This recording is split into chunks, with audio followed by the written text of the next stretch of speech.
ഒറ്റനോട്ടത്തിൽ അസാധാരണമായൊന്നും തോന്നില്ല അല്ലേ? അങ്ങനെയാണെങ്കിൽ അതിന് ശേഷമായിരിക്കും അയാൾക്ക് എന്തെങ്കിലും സംഭവിച്ചിട്ടുണ്ടാകും. പക്ഷെ അതിനു മുമ്പ് ആ ലാപ്ടോപ്പ് എവിടെയാണെന്ന് അറിയണം.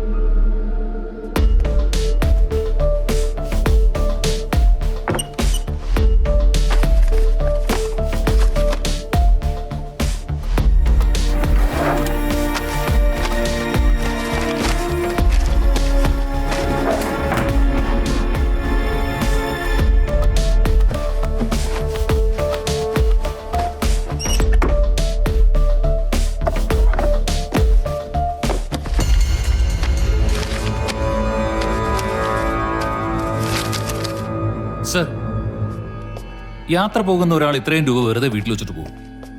എങ്കിൽ അയാൾ പണമൊട്ടും ആവശ്യമില്ലാത്തൊരു യാത്രയ്ക്കായിരിക്കും പോയത്. സർ, ആ ലാപ്ടോപ്പ് ഇവിടെ ഒന്നും കാണുന്നില്ല. എന്നാൽ അയാൾ അതും കൊണ്ടുപോയിട്ടുണ്ടാവും സർ. ഉണ്ടാവാം, പക്ഷേ എപ്പോഴും ലാപ്ടോപ്പ് ഉപയോഗിക്കുന്ന ഒരാളുടെ വീട്ടിൽ എന്തെങ്കിലും ഒരു സ്റ്റോറേജ് ഡിവൈസ് കാണണ്ടേ? ഡേറ്റ സ്റ്റോർ ചെയ്യാനുള്ള ഒരു CD-യോ ഹാർഡ് ഡിസ്കോ പെൻഡ്രൈവോ ഒന്നും കാണുന്നില്ല. അത് സ്ട്രേഞ്ച് ആയിട്ട് തോന്നണില്ലേ? ഒരുപക്ഷെ അതും അയാൾ കൊണ്ടുപോയി കാണും.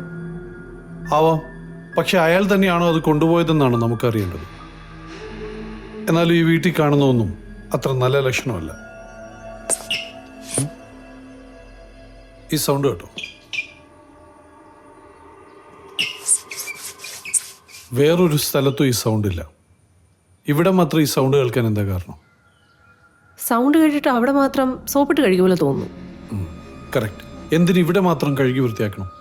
അവിടെ രക്തം വീണിട്ടുണ്ടാവും. അതെങ്ങനെ പറയാൻ പറ്റും? അതാണ് പോലീസ് ബുദ്ധി. സംശയകരമായ രീതിയിൽ ഒരു സ്ഥലം കഴുകി വൃത്തിയാക്കിയിരിക്കുന്നത് കണ്ടാൽ അവിടെ വീണത് രക്തമായിരുന്നു എന്ന് വേണം നമ്മൾ ആദ്യം സംശയിക്കാൻ. മാഡം, ഒരു കുറ്റവാളി തെളിവ് നശിപ്പിക്കാൻ നോക്കുമ്പോൾ അയാൾ ആദ്യം ശ്രമിക്കുന്നത് രക്തക്കറ മായ്ക്കാനായിരിക്കും. അതാണ് ക്രിമിനൽ സൈക്കോളജി. രക്തക്കറ മായ്ക്കുന്നത്ര എളുപ്പമല്ല. വളരെ സ്ട്രോങ് ആയിട്ടുള്ള ഒരു ഡിറ്റർജന്റ് ഉപയോഗിക്കേണ്ടി വരും. ബ്ലീച്ചിങ് പൗഡർ ഉപയോഗിച്ചിരിക്കുന്നത് മാത്രമല്ല, പോലീസ് നായ്ക്ക് മണം കിട്ടാതിരിക്കാൻ വേണ്ടി കെമിക്കൽസും സ്പ്രേ ചെയ്തിട്ടുണ്ട്. കഴുകി കളഞ്ഞാൽ പിന്നെ രക്തമാണെന്ന് എങ്ങനെ തെളിയിക്കും? അതിനാണ് ലൂമിനോൾ ടെസ്റ്റ്. കഴുകിയ സ്ഥലത്ത് ലൂമിനോൾ സ്പ്രേ ചെയ്യണം. എന്നിട്ടൊരു അൾട്രാവയലറ്റ് ലൈറ്റ് വെച്ച് നോക്കിയാൽ മതി. എത്ര നന്നായി കഴുകിയാലും രക്തം വീണ ഭാഗം തിരിച്ചറിയാൻ പറ്റും. സർ, ഇത്രയും ഭാഗത്ത് രക്തം വീണിട്ടുണ്ട്. ബ്ലഡിന്റെ വോളിയം വെച്ച് നോക്കുമ്പോൾ ഇവിടെ വെച്ച് ആർക്കോ കാര്യമായ പരിക്കേറ്റിട്ടുണ്ട്. ഒരുപക്ഷെ ഒരു മർഡർ തന്നെ നടന്നിട്ടുണ്ടാവും. Come on sir. ഇതാ നോക്കിയേ. ആ സെറ്റിൽ ഒരു കത്തി മാത്രം ഇല്ലാത്തത് ശ്രദ്ധിച്ചു. ഒരുപക്ഷെ ആ കത്തി ഉപയോഗിച്ചായിരിക്കും കുത്തിയിട്ടുണ്ടാവുക. എന്നിട്ട് തെളിവ് നശിപ്പിക്കാൻ വേണ്ടി അക്രമി ആ കത്തിയും കൊണ്ടുപോയിട്ടുണ്ടാവും. സർ, മുറിവേറ്റത് കാണാതായ കിരണ് തന്നെ ആവണം നിർബന്ധമില്ലല്ലോ. ഒരുപക്ഷെ അയാൾ മറ്റാരെങ്കിലും ഇവിടെ കൊണ്ടുവന്ന് മുറിവേൽപ്പിച്ചതായിക്കൂടെ? You are absolutely right. ഈ രക്തം കാണാതായ കിരണിന്റെ ആണെന്ന് ഉറപ്പുവരുത്തണമെങ്കിൽ DNA ടെസ്റ്റ് വേണ്ടി വരും. പക്ഷെ ബ്ലീച്ചിങ് പൗഡർ ഉപയോഗിച്ച് കഴുകിയതുകൊണ്ട് DNA ടെസ്റ്റ് നടത്താൻ പറ്റുമെന്ന് കണ്ടറിയണം. Anyway, we will go for it. നിങ്ങൾ എല്ലാ തെളിവുകളും കളക്ട് ചെയ്തിട്ട് വന്നാൽ മതി. ആവശ്യമെങ്കിൽ ബാക്കപ്പ് ടീമിനെ വിളിച്ചോളൂ. Yes sir. പിന്നെ ഒരു കാര്യം, സർ. ഇവിടെ ഒരു കൊല നടന്നതായി നമ്മൾ സംശയിക്കുന്നത് പോലും പുറത്ത് ആരും അറിയരുത്. Yes sir. Top secret. Sir. Come on Meera. Sir, കുറ്റാന്വേഷണത്തിന് ഒരു മെത്തേഡ് ഉണ്ട്. ആദ്യം തന്നെ നമ്മളിപ്പോൾ ചെയ്തതുപോലെ ക്രൈം നടന്ന സ്ഥലത്തു നിന്നും മാക്സിമം എവിഡൻസ് കളക്ട് ചെയ്യണം. എന്നിട്ട് ആ തെളിവുകളെല്ലാം ഉണ്ടാവുന്ന തരത്തിൽ ഒരു ക്രൈം എങ്ങനെ നടന്നിട്ടുണ്ടാവുമെന്ന് ആലോചിക്കണം. അത് നമ്മൾ ഉണ്ടാക്കിയെടുക്കുന്ന ഒരു തിയറിയാണ്. നമ്മുടെ തിയറി ശരിയാണെങ്കിൽ പിന്നീട് കിട്ടുന്ന എല്ലാ തെളിവുകളും യോജിച്ചു വരും. മറിച്ചാണെങ്കിലോ അതിനനുസരിച്ച് നമ്മുടെ തിയറിയിൽ ചില മാറ്റങ്ങൾ വരുത്തണം. ഒടുവിൽ എല്ലാ തെളിവുകളും കൃത്യമായി വിശദീകരിക്കാൻ സാധിക്കുന്ന ഒരു തിയറി ഉരുത്തിരിഞ്ഞു വരും. അതായിരിക്കും നമ്മൾ അന്വേഷിക്കുന്ന സത്യം. ഏത് കേസും തെളിയിക്കാൻ ഈ മെത്തേഡാണ് ഉപയോഗിക്കുന്നത്. കിട്ടിയ തെളിവുകൾ വെച്ച് നമുക്കൊരു തിയറി ഉണ്ടാക്കാം. കാണാതായ കിരൺ ആരുടെയോ കടുത്ത ശത്രുത സമ്പാദിച്ചിട്ടുണ്ട്. ആ ശത്രുവോ അയാളെ ഏർപ്പെടുത്തിയ മറ്റൊരാളോ കിരണിനെ കൊല്ലുക എന്ന ഉദ്ദേശത്തോടെ അവിടെ ചെല്ലുന്നു. പൂട്ടുപൊളിച്ചതിന്റെ ലക്ഷണമൊന്നും കാണുന്നില്ല. അപ്പോൾ കിരൺ വാതിൽ തുറന്നു കൊടുത്തു എന്ന് വേണം കരുതാൻ. കൊലയാളി അകത്ത് കിടന്ന് കൊല നടത്തുന്നു, മുറി വൃത്തിയാക്കുന്നു, ബോഡി കടത്തിക്കൊണ്ടുപോകുന്നു. മിക്കവാറും ഇതായിരിക്കും സംഭവിച്ചിട്ടുണ്ടാവുക.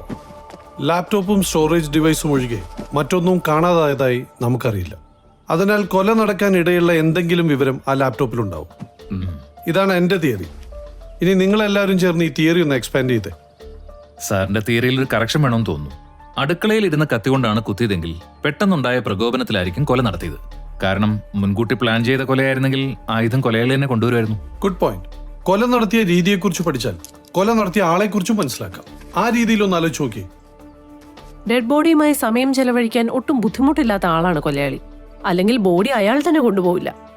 അത്തരക്കാരെ ഒരു ലിസ്റ്റ് എടുക്കുകയാണെങ്കിൽ അതിൽ ആദ്യം വരുന്നത് മുൻപ് കൊല നടത്തിയിട്ടുള്ള ഒരു വാടക കൊലയാളിയാണ്. പിന്നെ ഇറച്ചിവെട്ടുകാർ, പോസ്റ്റ്മോർട്ടം നടത്തിയ ശീലമുള്ള ഡോക്ടർമാർ, നഴ്സുമാർ, ഇവരൊക്കെ ആ ലിസ്റ്റിൽ വരും. അയാൾ ഒരു വാടക കൊലയാളിയല്ല. ആയിരുന്നെങ്കിൽ തറ വൃത്തിയാക്കാൻ അയാൾ മെനക്കെടില്ലായിരുന്നു. വേറെയുമുണ്ട് സർ. ആ ഭാഗത്തെങ്ങും കിരണിന്റെ ഉൾപ്പെടെ ഒറ്റ മനുഷ്യന്റെ ഫിംഗർ പ്രിന്റ് കാണാനില്ല. കാരണം എല്ലായിടവും തുടച്ച് വൃത്തിയാക്കിയിരിക്കുവാണ്. അതിന്റെ അർത്ഥം കൊല നടത്തേണ്ടി വന്നത് യാദൃശ്ചികമായിട്ടാണെങ്കിൽ പോലും അതിനുശേഷം തെളിവ് നശിപ്പിച്ചിരിക്കുന്നത് വ്യക്തമായ പ്ലാനിങ്ങോടെയാണ്. അങ്ങനെയാണെങ്കിൽ പോലീസിന്റെ അന്വേഷണ രീതിയെക്കുറിച്ച് അയാൾക്ക് നന്നായിട്ട് അറിയാം. ഒരു കൊലയാളി എന്തിന് ഇത്രയധികം പ്ലാൻ ചെയ്യണം? ഒരു കാരണവശാലും പിടിക്കപ്പെടാതിരിക്കാൻ. അപ്പൊ പിടിക്കപ്പെട്ടാലോ ജയിലിൽ പോയാലോ ഒരുപാട് നഷ്ടപ്പെടാനുള്ള ആളാവണം കൊലയാളി. അങ്ങനെയാണെങ്കിൽ അയാൾ സമൂഹത്തിൽ ഉന്നത സ്ഥാനമുള്ള ആളായിരിക്കണം. അത്രയ്ക്ക് ഉന്നത സ്ഥാനമുള്ള ആൾ എന്തിനു കൊല നടത്തണം? പോലീസിൽ പരാതിപ്പെട്ടാ പോരെ? പോലീസിൽ പരാതിപ്പെട്ടാൽ നാണക്കേടുണ്ടാക്കുന്ന ഒരു കുറ്റമാണ് മരിച്ചയാൾ ചെയ്തതെങ്കിലോ? ഉദാഹരണത്തിന് അയാളുടെ മകളെ ഈ കിരൺ റേപ്പ് ചെയ്തിട്ടുണ്ടാവാം. അതുമല്ലെങ്കിൽ അയാളുടെ ഭാര്യയുടെ കാമുകനായിരിക്കും. അങ്ങനെ എന്തെങ്കിലും. സർ, മരിച്ച ആൾ നല്ല കരുത്തനാണ്. അങ്ങനെ ഒരാളെ കത്തികൊണ്ട് കുത്തി കൊലപ്പെടുത്തണമെങ്കിൽ കൊന്നയാൾ നല്ല കരുത്തനാവണം.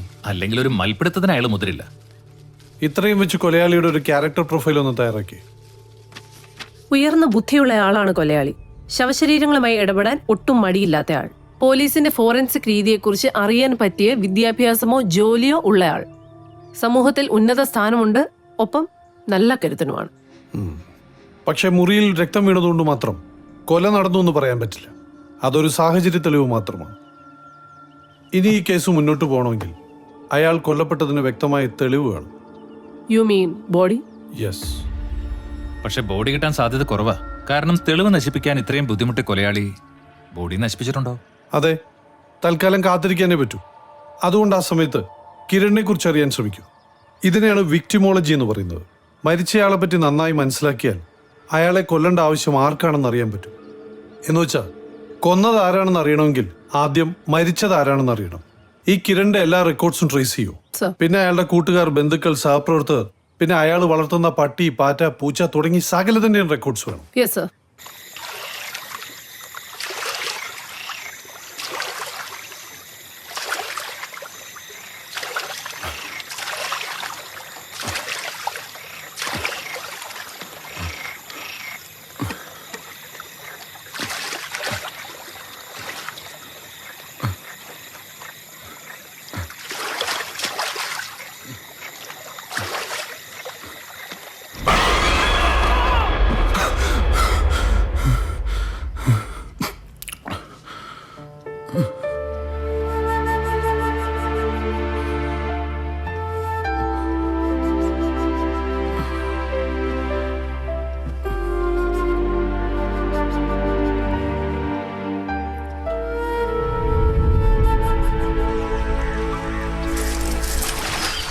വാസോട്ടാ, ഓളെല്ലാം കിട്ടിയാ?